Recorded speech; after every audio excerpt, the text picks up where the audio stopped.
Thank you for taking the time to be here today. My name is Idalis Ortiz. I am the Director of Marketing and Communications for the Greater Washington Hispanic Chamber of Commerce, and I work alongside Greta Rivero and Veronica Cordova for the GWHCC Foundation. Some of you may not be familiar with who we are, so here's a little recap. We were founded in 1976, and the Greater Washington Hispanic Chamber of Commerce is a membership-driven organization that supports the economic development of the Washington, D.C. metropolitan region by facilitating the success of not only Latino, but other minority-owned businesses and communities through our four cores, which is networking, advocacy, education, and access to capital. The foundation is the nonprofit arm of the Chamber, and for more than 39 years, has been helping Hispanics and other minorities open successful businesses through our Small Business Technical Assistance Program in DC. This program is majorly supported by the Department of Housing and Community Development through other partners such as the Small Business Administration and Capital One. We are able to support Maryland and Virginia businesses. And with us here, we have our very own SBA liaison, Roderick Johnson. He's a lender's relation with SBA. And today's workshop series is Build Your Financial Roadmap, which has been spread out in 4 parts. Today's is the 3rd topic, which is creating your financial projections, and it's going to be led by our very own GWHCC member, Manny Cosme. So let me introduce our speakers, our workshop leaders. Today's Manny Cosme. He's the president and CEO of CFO Services Group and proud GWHCC member. And we also have Grisel Saez, founder of Harmoney Financial Literacy, and also a GWHCC member. And before we begin, I would like to give the floor to Roderick Johnson here, who is our SBA liaison. Hi, Roderick, how are you? Good morning, how are you? Good morning, everybody. I am so glad to be here again. I think this is our 3rd session, and I am so happy that we probably have some return participants.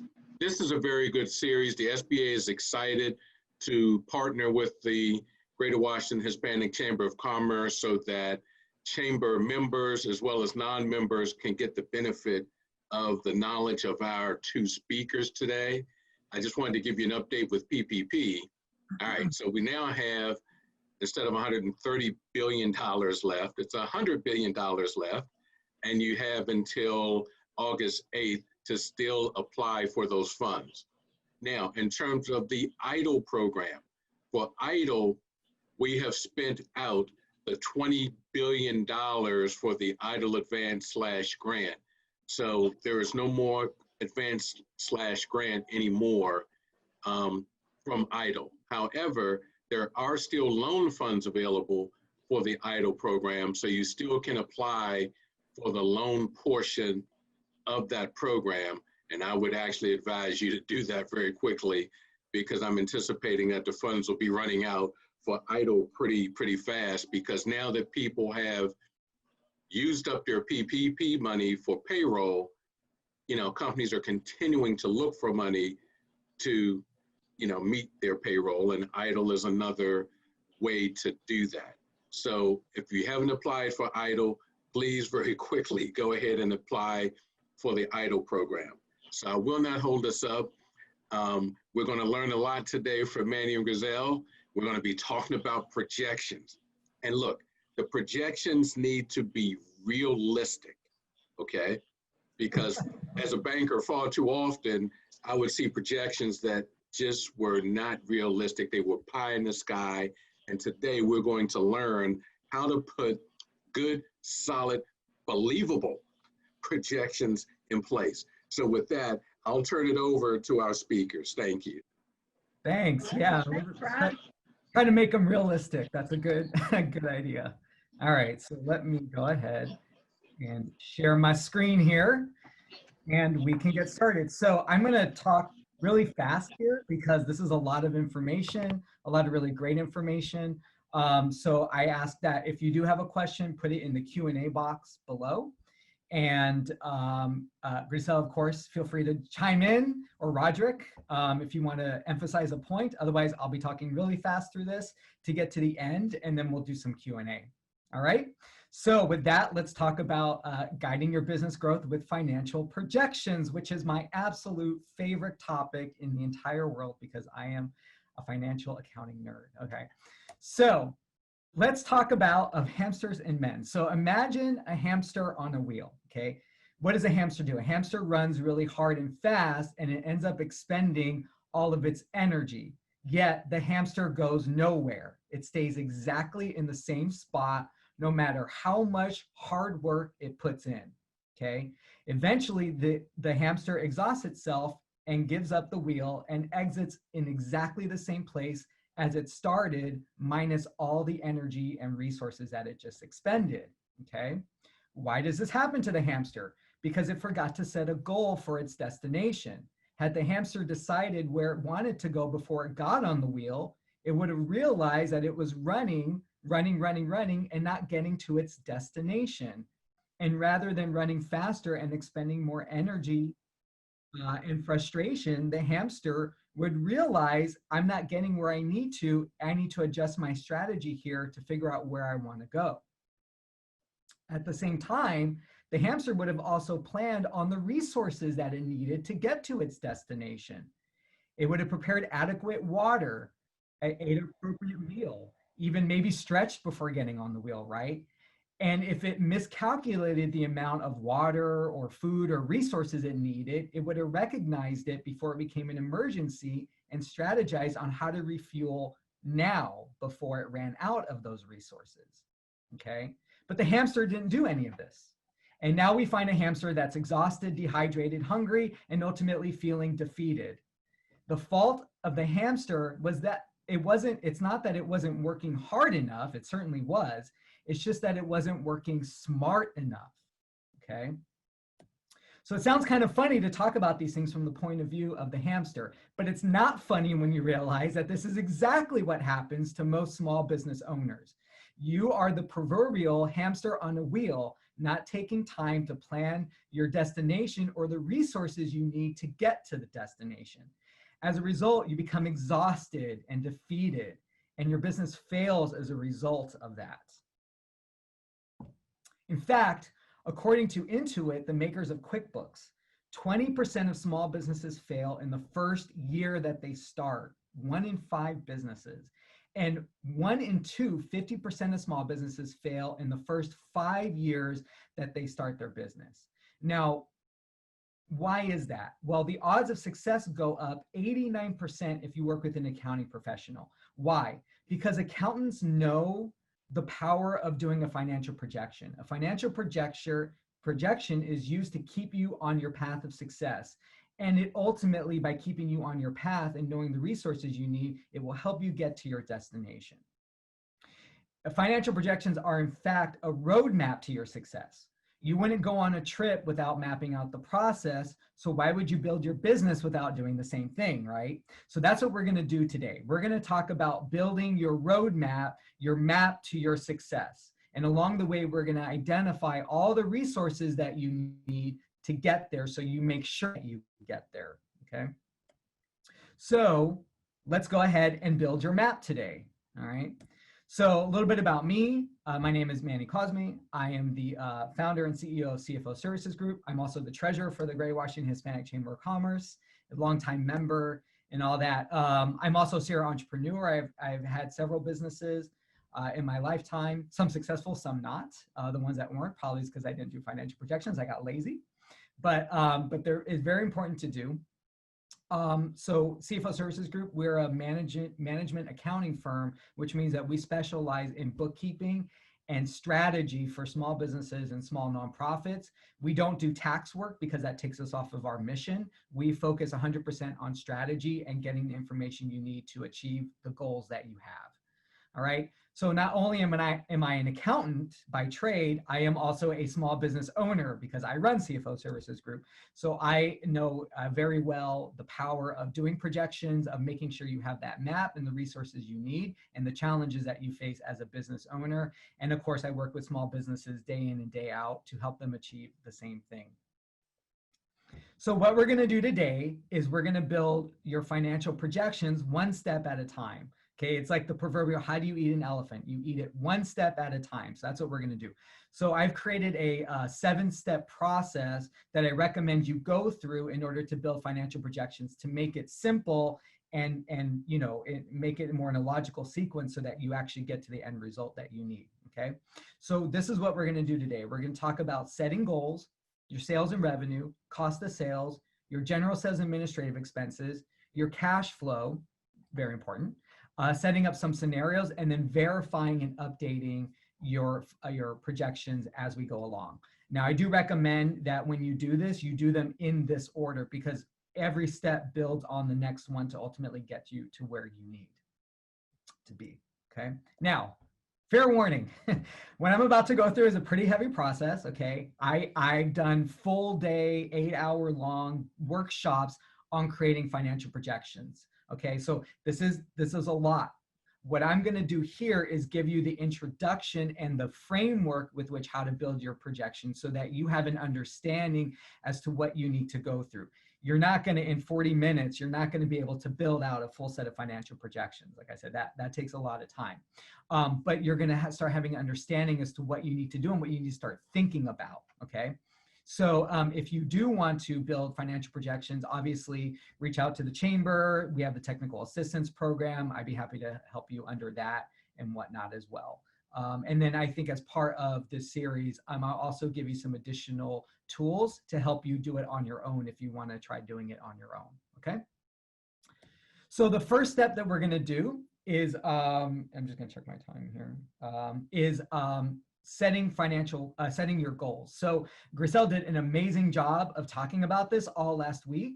So hopefully everyone was here and got to participate in that. I'm going to do a very brief overview just to recap that, because this really is the first step. If you don't have goals, you cannot create a set of financial projections. It's not going to work. Okay, so step 1 is setting your goals. So your job as the business owner is to set the destination of the business. Okay, you're the captain of the ship. You have to decide, this is where I'm going. This is where I want my business to go. Okay, so you need to decide, what does that goal look like?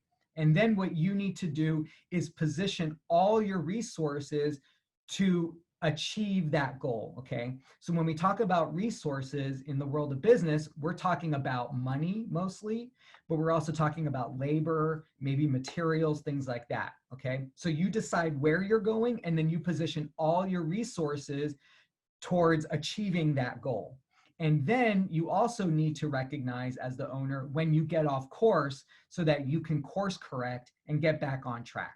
So someone like a CFO, that's our job, is to help you realize what resources you need and then help to alert you when you're off track so that you can make the decisions that you need to get back on track. So that's kind of the CFO's role in that. But you and you alone have to decide the goal, and then you and you alone have to be responsible for making sure that they're all moving in the right direction, okay? So what we want to do is begin with the starting point. Okay, where are you at today, right? Because you can't know where you're going until you know where you started. So this can be tricky if you don't have good record keeping. So for example, do you know how much revenue you generated last year? Or do you still need to reconcile your bank accounts? Okay, how quickly is your receivables converting to cash? What is your burn rate and cash runway? What's your labor efficiency rate? These are all questions that we need to have answered before we can really begin building financial projections. So what I recommend is from the very beginning, if you don't have good bookkeeping records, you need to stop and clean up your books. You cannot pass go until you do this part, okay? We need really strong information so that we can start picking them apart and creating the roadmap, okay? So first, make sure you have good information, keep data in something like QuickBooks Online and whatnot to get that, okay?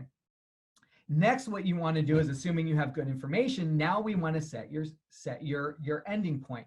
What's your 5-year goal? Okay, again, Grisel talked a lot about this last week, but we want to talk about, what does your business look like in 5 years? Okay, what would it look like? How many customers would you have? Where would it be located? How many hours would you personally work?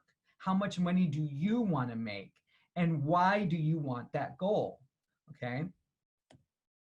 Now, this is all about you, and I'm giving you permission to make it about you. It's your business, which means that this business has to align to your personal goals. It has to give you something, what you want out of this. You started this business, and really a business is an amazing tool. It's probably the best tool out there, to be honest, to help you achieve your financial dreams. Actually, I even take that back, not even financial dreams, any dream you have. It's a way to fulfill yourself. It's a way to be creative and really express yourself in the world. And really, from a financial standpoint, be able to give you what you want financially. So your business is an amazing tool. And I notice that a lot of small business owners don't necessarily realize that. And so you don't end up using the business properly to get those things that you want out of it. So I ask you right from the beginning, when you set your goals, make sure that you align your business goals with your personal goals so that you really use it as a tool to achieve your dreams, okay?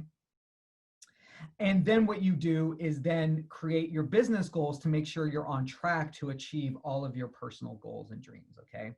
So for example, again, we start with the current to the future. So maybe my goal is I want to spend more time with my family. So what does that look like? Okay, start being clear on that. Maybe I only want to work 10 hours a week. Maybe I don't want to be geographically tied down to a particular location, right? So that's where I want to be. So where am I at now? Maybe I'm tied to an office. I work 50 hours a week. So this is the gap that we're going to start bridging here and what we're going to start diving into. This is where I'm at right now, and this is where I want to be, okay? So we first get clear on that process. And again, Grisel did an amazing job last week of talking about that. So I encourage you, if you're not clear on that, to reach out to her and get clear on that first, okay? Now, if you own a business with other people, which is very common, obviously, you want to make sure that everyone's goals are aligned with each other. Very, very important that you create synergy amongst your goals. Okay, so every one of the owners needs to do this exercise to figure out what they want out of the business and make sure they're in alignment. Otherwise, you could end up in trouble real fast. This is why a lot of business partnerships end up breaking up, is that they don't do this exercise. And then down the road, years down the road, the business is growing and they realize, uh-oh, we're not in alignment with each other. And then it causes a lot of problems. So that's where a business coach can come into play here to really help you. Again, Grisel, pointing you out, make sure that, you reach out to someone like her to help make sure that you're all aligned, okay? So now that you know your goal, hopefully, now what we're gonna do is translate that goal into actual dollars, into money, okay? Because a business, of course, the lifeblood of a business is money, and that's what it does, okay? So we need to translate your goals, your soft goals, into money.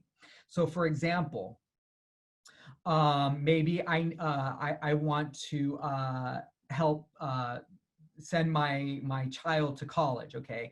And so what I do is maybe I want to work less hours, I want to move to a different location, I need to send my child to college, okay? So I kind of figure out in my head, well, this is how much money I need per month in order to pay for all of this stuff. Okay, so let's say that I do all the calculations, I work with a financial planner, and I figure out I need $30,000 a month of income in order to achieve all of my goals, okay? That's what we're gonna start focusing on.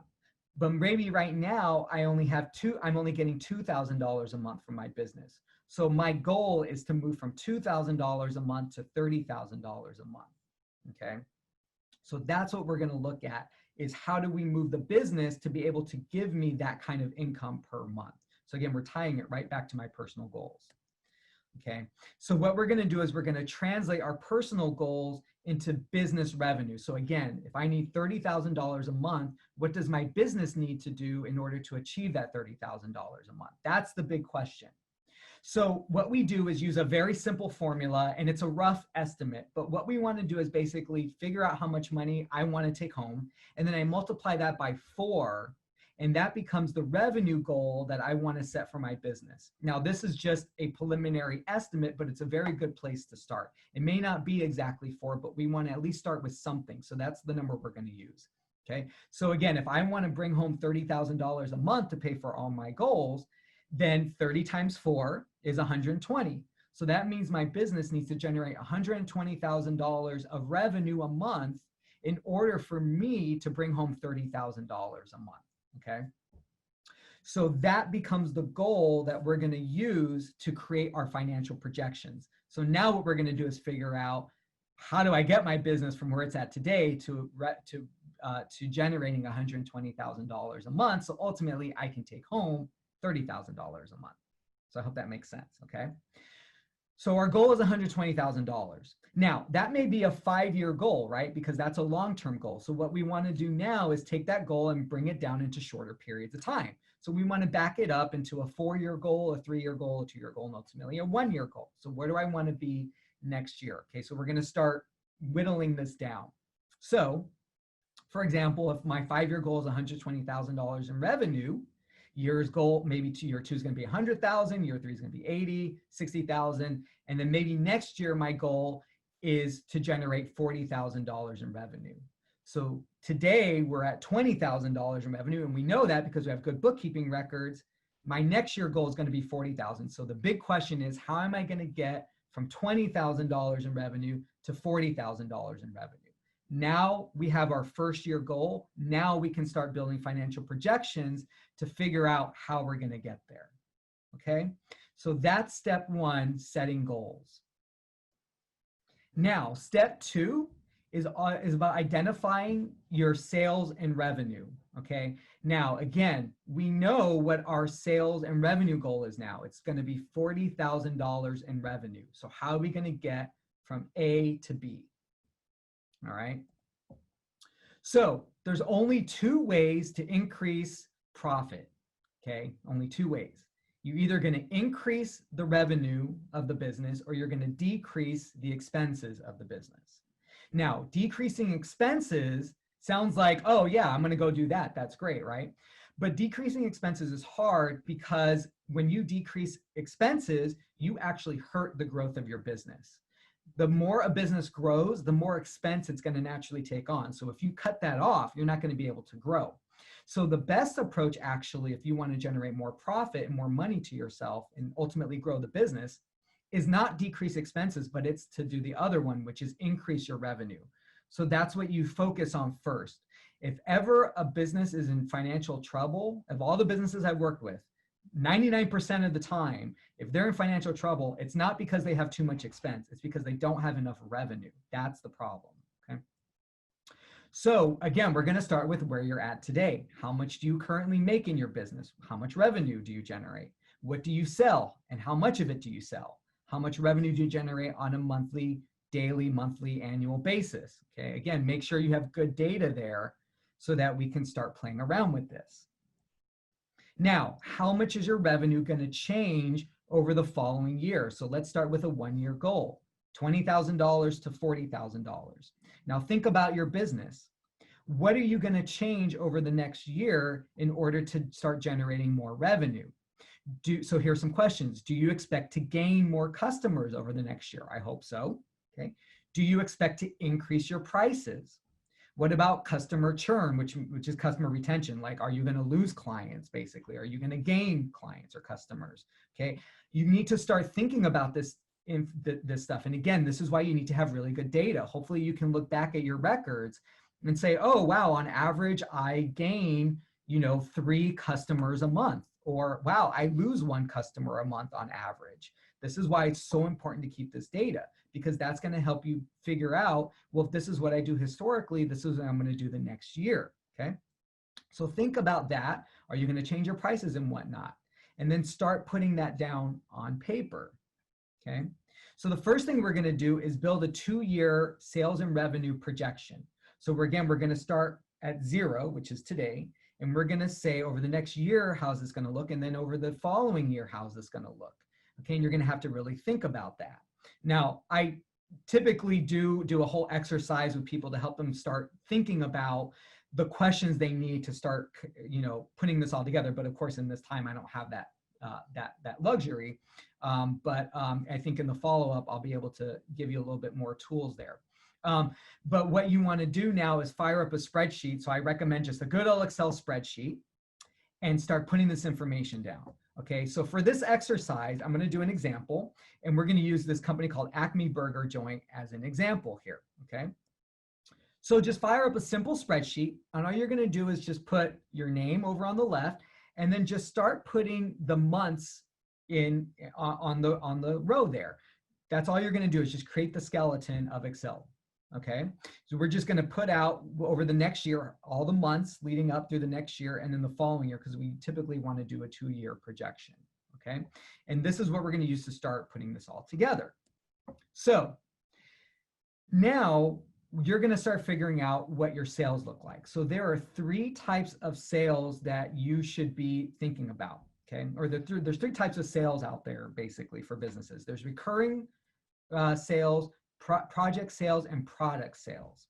Okay, so recurring is stuff that you sell once and it keeps going time after time. So for example, for us, if we get a bookkeeping client, for example, that becomes recurring revenue because I sell it once and then they become a client for hopefully many, many, many years after that. Okay.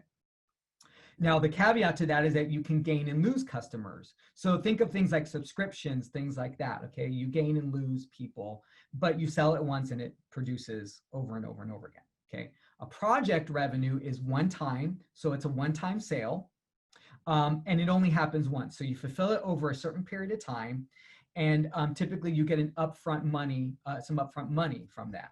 Now, the good thing about a project is that it can provide a lot of money really fast to you, but it's harder to sell because you have to constantly sell it versus recurring revenue. You sell it once and it keeps producing, right? Okay. And then product revenue or product sales, you sell it. It's a one-time thing. You sell it. It's fulfilled immediately. And you can set different price points. Product revenue also helps you scale because typically it's tied to something tangible. So you sell it and you can sell a mass quantity of it. Now you don't typically get a lot of money from it because it's more tangible, but you can scale quickly with it. So the best businesses actually have a mix of all 3 of these. The strongest businesses out there that last the test of time have a mix of recurring, project, and product revenue. So you always want to think, how can I sell all 3 of these types of revenues and get these 3 revenue streams into my business, okay?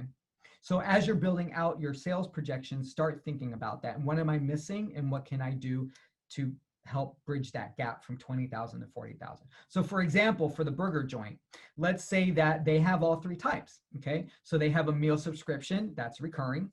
They do catering projects, okay? So that's project revenue. And let's say they sell hot dogs, okay? Or burgers. So that's a product revenue, okay? So you can see here, there's different things that they need to think about. For subscriptions, they need to think about how many new subscribers are they gonna get a month and how many are they gonna lose, okay? For catering, how much is it per project they're going to get? And then for product, what's the quantity that they're going to sell? Okay, so they're going to take all this information and then they're going to add it into their sales spreadsheet. So you can see here, and again, without going into too much detail, we start delineating all this information on the spreadsheet. So we have meal subscriptions. How many customers did we have last month? How many new customers are we going to get? What's the attrition? Okay, so that gives us our current customers. How much is the average revenue per customer? So that gives us our total sales for that month. And so on is for catering projects. How many new projects are we selling? What's the average sale price for that project? That gives us the amount of sales we're going to get. Okay, so what you want to do is start putting this stuff on paper. And what you want to do is as you grow it, you have a specific sales goal that you want to achieve for the year. So you want to start playing around with this so ultimately you get to your sales goal, okay? Now, just real quick, because this is a very important point, sales is not necessarily revenue. So sales happens the moment that something is sold, that's when the sale is made, the contract is signed, the food is ordered, the transaction happens, okay? But revenue is when you actually legally earn the money. So for some businesses, this isn't such a big deal. I mention it for other businesses because it becomes a really important point to recognize that revenue may not be the same as the sale. The revenue happens when you legally earn the money, okay? So I don't want to go too much into that. If you have questions about that, feel free to ask. But the point is that when we do our projections, we want to do our sales, and then we also want to delineate when the revenue is actually going to be earned from that sale, okay? So if you're in a business that doesn't really matter, don't worry too much about it. But if you do have different timings of your sales to revenue, then you do want to put a special section in there to capture the revenue, okay? So again, I don't want to go too much into that because that's a whole rabbit hole, but just be aware of that. So now that we have our sales goal, now we can figure out the cost of sales, okay? So what is cost of sales? Cost of sales, when you think of an expense in a business, we actually classify them into two major categories. There's cost and expense. The cost is the direct amount that I need to spend in order to generate the revenue that I'm generating, okay? Whereas an expense is an indirect spend to support the business. So we want to specify those two things because it's very important for analysis purposes, okay? If I need to generate $40,000 in revenue, it's going to cost me something to do that with materials or labor, maybe something like that. That's a cost versus an expense. So we split those out into two. So in this section, we're going to talk about cost, which is the direct amount. So there's three types of costs that businesses incur: labor, resale inventory, and raw materials. So labor is the cost of actually producing the thing that you sell. So whereas resale inventory is if I'm a store, for example, I buy something and I resell it, then it's the inventory I'm buying to resell. And then raw materials is, of course, if I'm producing something, then it's the material that I incur in order to create, turn it into what I need to in order to sell it, okay? So the general rule in business is the higher the revenue, the higher the cost. So the more revenue you need to generate, the more cost you're going to incur. And that's why this is the next section. We now know our revenue that we need to achieve. What's it going to cost me to generate that revenue? That's why we have to do this next, okay? So for example, in our burger joint, we have labor, okay? We have resale and we have material costs. So labor would be maybe cooks, okay? This is what we're spending on people to actually do the food, servers, okay? Maybe for the catering. We have a resale. Let's say we sell ice cream as an upsell, okay? So we buy the ice cream and sell it. And of course we make burgers, so we have to buy the beef and convert it into its final product, okay? So that's what we need to do to figure out what our costs are. And we need to think about how much input does it take to create our revenue. So, cooks cost $2,000 a month, okay? Now, how many cooks do I need in order to generate $40,000 in revenue? Okay, how many servers do I need to generate revenue? Okay, if I sell ice cream, how much is it per pint? If I sell beef, how much is it per pound? And how many pounds do I need to generate enough burgers to generate that revenue, okay? So again, that can be a really complicated, long question to answer. That's why it typically takes a whole day workshop in order to dive into all this. But those are the things you need to start thinking about, okay? What are the inputs I need to generate my revenue? And then again, we're gonna add it to the spreadsheet. Okay, so we're going to add all our costs into the spreadsheet here to really get clear on if I generate this much revenue, this is the cost it's going to take me to generate this, okay? So after we figure out that, then we're going to go into our general sales and administrative expenses, or just our expenses. So again, this is all the supporting activity to the business because yes, you're going to incur costs to make the thing that you sell, but then you also have to run the business. You have to pay for accounting, legal services, things like that, marketing, sales, and whatnot. Okay, so you do have to support the business. So we generally put this into three buckets: sales and marketing, management, and general overhead. So sales and marketing obviously is all the stuff catered to generating new revenue. Management is the management of the business. So, you as the president and CEO of your business, you have to incur some costs on yourself. And then general overhead is pretty much everything else administrative in a business that you have to do. Okay, accounting, legal, again, stuff like that. Maybe your phone, website, okay? So here we want to think about what's a fixed expense versus a variable expense. So if you've ever taken an accounting course before, this probably sounds familiar, but it's very important because a fixed expense will stay the same even as your revenue grows or shrinks, okay? But a variable expense will change as your revenue changes as well. So you have to understand that as you're building from $20,000 to $40,000, your expenses may or may not change along with that. So you need to identify which of my GSA expenses will be changing as my revenue changes or which will stay the same. That's going to help you, again, figure out the amount of money you're ultimately going to need to get to that kind of growth. Okay. So what we want to do is take all the expenses that we have and start putting them into these buckets. So for sales and marketing, for example, first of all, what are my sales and marketing expenses? Advertising, maybe a consulting firm, maybe you have a salesperson. For management, CEO salary, maybe you have a coach. Okay, for overhead, maybe you have accounting, insurance, all that stuff. Then you're going to take those and figure out, well, which one is going to be fixed, which means it's going to stay the same no matter what my revenue is, and which one's going to be variable, because the ones that are variable, those are the ones that are going to get you if you're not careful. As you grow your revenue, those are going to start increasing. So you need to be really clear about that. So you're going to split those into those two buckets. And then you're going to, again, add them to your spreadsheet. So as my revenue grows, which of my expenses are changing, which ones are staying the same, and we can start planning how much money I need to spend on all of that, okay? So once you add that into your spreadsheet, now you can calculate your profit and loss, which is just your revenue minus your costs of sales minus your expenses gives you your profit and loss. And all we're going to do is just add that now to the spreadsheet. And now we're really clear on the profit or loss we're going to generate as we grow our business, okay? Based on that information, now we can start making some decisions here. But we're not done yet. Profit and loss is only part of the story. Now we need to figure out cash, okay? Now, profit does not necessarily equal cash. There are some things that happen sometimes that prohibit the cash from coming in, okay? So revenue does not mean cash in. Expenses do not mean cash out. And I'll show you what I mean in a second. So cash flow is like a roller coaster for a business. There are going to be periods of time when you're cash rich, and there'll be periods of time when you're cash dry. Okay, that's just what happens in a business.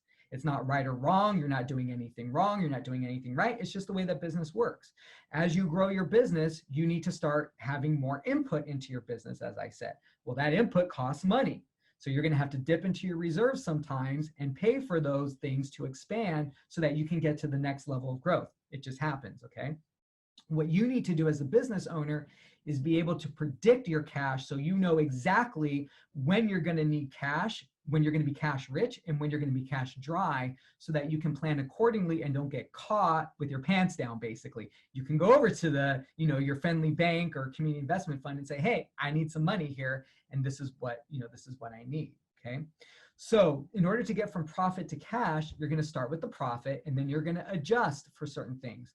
So for example, you may have sold something, but maybe you did a receivable on that. Maybe you sent them an invoice and they haven't paid you yet. Very common if you do a service. So if we're a restaurant, we're doing a catering service, maybe I sold a catering gig, but I didn't get paid on that yet. So even though I have the profit technically on paper from that thing I did, I actually don't have the cash yet.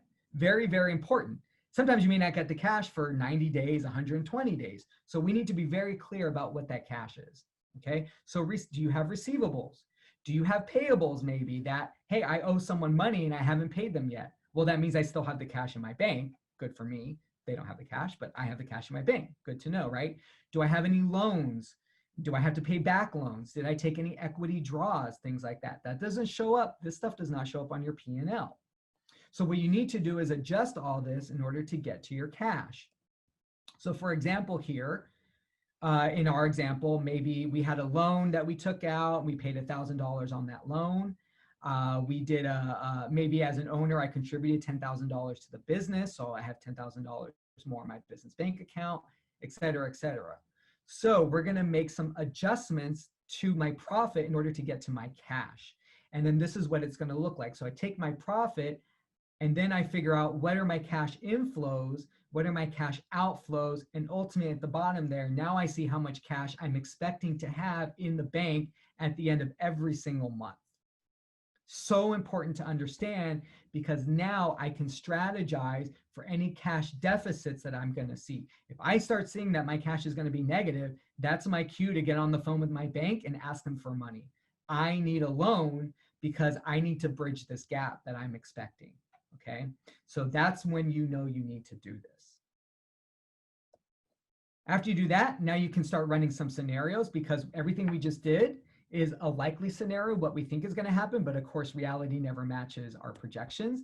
So we want to just create some different scenarios to figure out what if we had a best case or worst case or medium case. Okay, I'm not going to go too much into detail on this, but that's definitely something you want to work with your coach, CFO, whatever, to kind of figure out different scenarios of just in case things don't work out as I thought, what would things look like? Okay, so in our spreadsheet, we just put down a few different scenarios there, just so we're aware.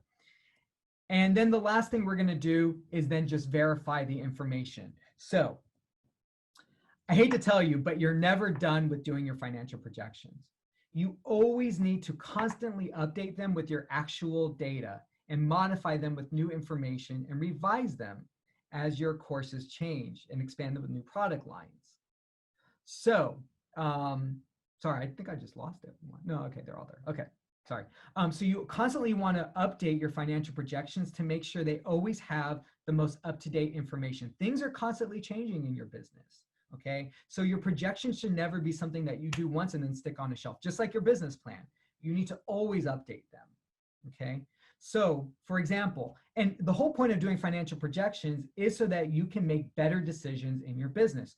Are you facing cash shortages? You need to prepare for a loan. Can you pay yourself enough? If not, you need to increase your sales goals. Okay, are you hitting a capacity? You need to hire staff.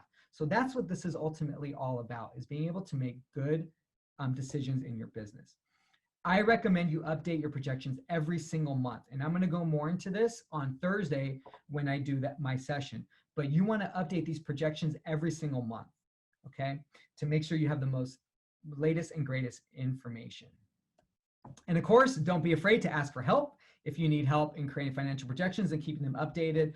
Obviously, it's a lot of information, but so incredibly important to help make sure that you are on track and your business is getting you to where you need to go. All right. And with that, I will stop and take questions.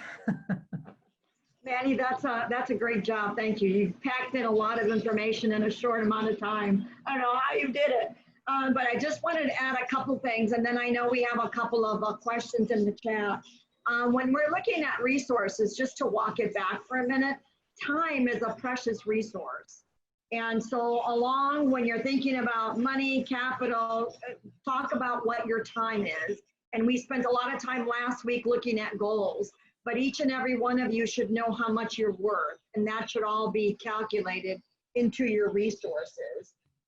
Also, with respect to the time frame, I know the last two sessions we've had a lot of people on the phone on the conference here that have been worried about short term.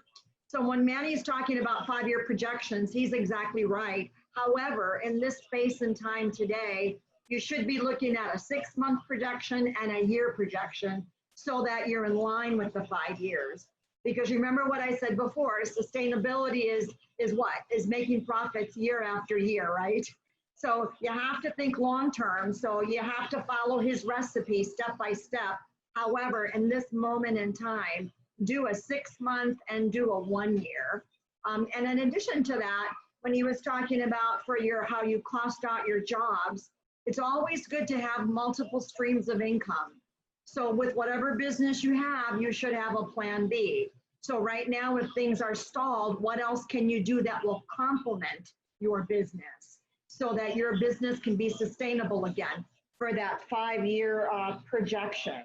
And one of the questions we had for you, Manny, was someone was asking when you were doing your analysis, was that a cash or accrual basis? Do you want to speak to that? Oh, sure. I always recommend accrual basis. That is true accounting. Cash basis, I call it fake accounting. It's not real. And it actually, if you're not careful, it can actually give you really misleading information. So worst case, it's actually dangerous to your business. So you always want to do accrual method of accounting. Yes, it's really not hard. It's very simple. You always want to do accrual and then convert it into cash. That's why as part of the projections, we then convert to cash. So we're really clear on our cash as well. Yeah, and that, I mean, that's a whole other long discussion that we can get into, but that's the short answer. So. Thank you, Manny. And we have another question on the Q&A. We actually have two. So the first one is, how do I find out my worth for the particular industry I am in? And follow up to that, is it beneficial to put actual and projections side by side? So the first question, how do I find out if I'm worth for my particular industry? I would say, I mean, it doesn't really matter. This is all about you and what you need. As Grisel just said, you know, this is about you and what you need out of your business. It doesn't matter what your industry is giving. It doesn't matter what anyone else is doing. This is very personal to you, especially if you run a small business. Now, as your business grows and becomes more mature, maybe that's a little different. But when you're a small business, this is all about you. So you need to make sure you get out of the business what you need from it. That's where you create the projections from. What was the second question? The second question is it beneficial to put actual and projections side by side? Yes. So actually, on Thursday, I'm going to talk about how to update your projections. So what you want to do actually is just override. What I do actually is I just override my projections with my actual data. So we keep it rolling. So one of the things we're going to learn is how to update them on a monthly basis. That's exactly, you should be updating your projections at least, well, I said probably once a quarter, but for right now, because so many things are happening, definitely once a month, and once a month is recommended. And then what we do is just override the information there. So I'll go more into that on Thursday. Is this the right time to start my gift shop? Only you can answer that question. Remember last week, I would go back and I would do that SWOT analysis that we spent some time on, and that's really going to help you. Manny and I are more than happy to talk to you, but again, if you want to do the pre-work on that, and then we'll be happy to circle back with you. But it really starts on that SWOT analysis to see if we don't know what you're selling and where it's at and what the distribution is going to be. So that's all part of your business plan. Right. And then once you create that business plan, make sure you do an initial set of financial projections. Now, it can be difficult because you've never been in business before. So you're going to have to make a lot of assumptions, but start making the assumptions. You got to start from somewhere. So put some numbers down on paper following this methodology and see what it looks like. Kind of start to figure out how much is it going to take for me? How much cash am I going to need? What are the resources I'm going to need? When am I going to be able, how much revenue do I think I'm going to be able to generate? Okay, so that's all part of the business plan. And the financial projections will then give you a really strong idea of what it's going to take. And then you can answer that question. Is it the right time for me? Well, now at least you have something to look at, you can evaluate against. Let me add to that. So you have your SWOT analysis, your projections. All right, now you need to think about out of what it's going to cost you, the total cost. Do you have 10 to 20% of your own money to put into starting the business? And then the other thing is, if you're going to need some type of loan, then what type of tangible collateral do you have to support it? Can a bank put a second deed of trust on your home? Can a bank take a security interest filing and marketable securities that you have? You know, what is it that you have as collateral that, you know, can be used for that loan? And then let's not forget about our personal credit and FICO score. Is that 700 and above? So as you think about if this is the right time to start my gift shop, you need to take a holistic approach to thinking through that. And then we have another question here. Since we are personal guarantee, are the loans reported to our personal credit score monthly? Actually, the answer is no. The personal guarantee only comes into place when you actually default on the loan. So actually, as you're making payments on a loan, then it's actually going to Dun & Bradstreet. It's not hitting your personal credit. And hopefully, you guys that are already in business are signed up with Dun & Bradstreet. And if not, Manny and Grisel can help you with that. I guess that's it. Let me make one last comment. Of course. You know, guys, the participants out there, this webinar series is very good. Please take advantage of all the information that you're receiving from, you know, Manny and Griselle. They're excellent at what they do. They can really help you either start, grow, and sustain your business. So please reach out to them if you need help. There's no shame in doing that. Thank you all for joining us. Thank you all. Talk to you Thursday. Bye. Thank you all. Goodbye. Bye.